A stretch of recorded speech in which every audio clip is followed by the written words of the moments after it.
नमो अरहंताणम नमो अरहंताणम नमो अरहंताणम। आदमी भ्रांति में जीता है, भ्रांति का सहारा लेता है। न देना हो लाख रुपया तो भी भ्रांति का सहारा, और लेना हो तो भी भ्रांति का सहारा। यदि भ्रांति एक बार टूट जाए तो फिर एक हमारे जीवन में नई घटना घटित होती है और जीवन का नया चक्र शुरू हो जाता है, नया वलय हमारे सामने प्रस्तुत हो जाता है। चित्त की चंचलता को मिटाना जरूरी है, मिट सकती है, पर मन की चंचलता नहीं मिटती, मन स्थिर नहीं होता। इस भ्रांति को ठीक समझ लें फिर कि मन कभी स्थिर नहीं होता।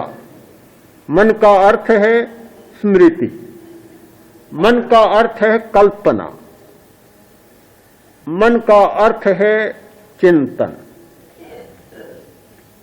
स्मृति, कल्पना और चिंतन, इसके सिवाय मन कुछ नहीं। तो क्या स्मृति को स्थिर किया जा सकता है? क्या कल्पना को स्थिर किया जा सकता है? क्या चिंतन को स्थिर किया जा सकता है? मन स्थिर नहीं होता। या तो मन होगा और या मन नहीं होगा, पर मन को स्थिर नहीं किया जा सकता। चित्त को स्थिर किया जा सकता है। चंचलता सारी चित्त में होती है, मन में नहीं होती।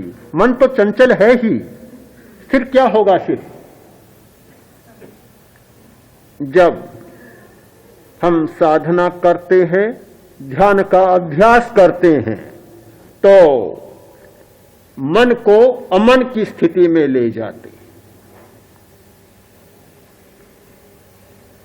वाणी को स्थिर किया जा सकता है, शरीर को स्थिर किया जा सकता है, श्वास को शांत किया जा सकता है, स्थिर किया जा सकता है। हमारी समाधि की यात्रा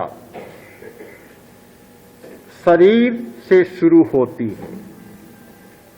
हमारी समाधि की यात्रा श्वास प्रेक्षा से शुरू होती है। पहला बिंदु है श्वास।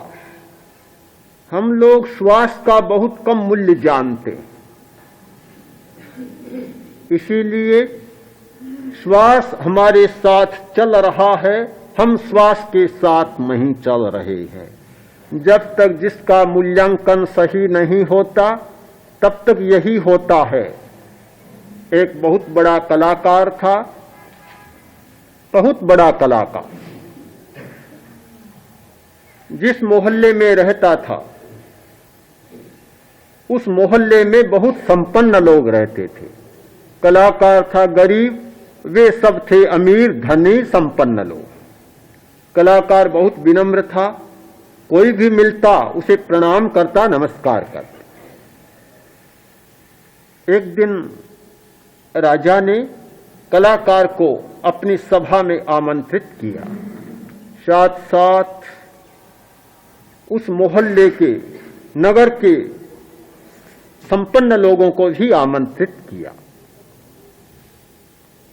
संपन्न लोग आए, राजा का निमंत्रण था, आए। राजा बैठा है, वे लोग आते हैं, कर्मचारी उन्हें नमस्कार करते हैं और स्थान पर बैठा देते हैं। सब लोग आ गए, बैठे हैं। अब कलाकार आया, गरीब आदमी, साधारण आदमी, कलाकार आया। राजा खड़ा हुआ, राजा ने नमस्कार किया और अपने बराबर बिठाया। सारे लोग आश्चर्यचकित, ये क्या? गए, कार्य संपन्न हुआ, गए, कलाकार से बोले, अरे भाई, तुम हम लोगों को प्रणाम करते हो और राजा ने तुम्हें प्रणाम किया, ये क्या आश्चर्य की घटना है? कलाकार बहुत विनम्र भाव से बोला, कि जो कला का मूल्य नहीं जानते उन्हें कलाकार प्रणाम करता है, और जो कला का मूल्य जानते हैं उन्हें वे कलाकार को प्रणाम करते हैं। ठीक यही घटना हमारे जीवन में घटित हो रही है कि हम श्वास का मूल्य नहीं जानते, इसलिए बेचारा श्वास हमारे पीछे पीछे दौड़ रहा है। और जिस दिन हम श्वास का मूल्य जान लेंगे तो हम श्वास के पीछे पीछे दौड़ेंगे। समाधि चाहने वाला, समाधि की साधना करने वाले व्यक्ति सबसे पहले श्वास का मूल्यांकन करता है, श्वास के मूल्य को समझता है। जो श्वास का मूल्य नहीं समझता वह समाधि की साधना का अधिकारी भी नहीं बन सकता। श्वास शांत होता है तब वाणी अपने आप शांत हो जाती। श्वास शांत होता है, शरीर अपने आप स्थिर हो जाता है।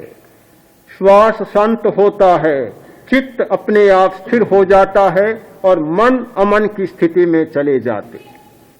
श्वास शांत, स्मृतियां शांत। श्वास शांत, कल्पनाएं शांत। श्वास शांत, विचार शांत। सब श्वास के साथ चलते हैं। हम लोग श्वास का सही मूल्यांकन नहीं करते। कितना महत्वपूर्ण है हमारे जीवन में श्वास। क्यों मूल्य? श्वास का मूल्य क्यों है? जिज्ञासा होगी, उस जिज्ञासा का भी हमें समाधान पा लेना है।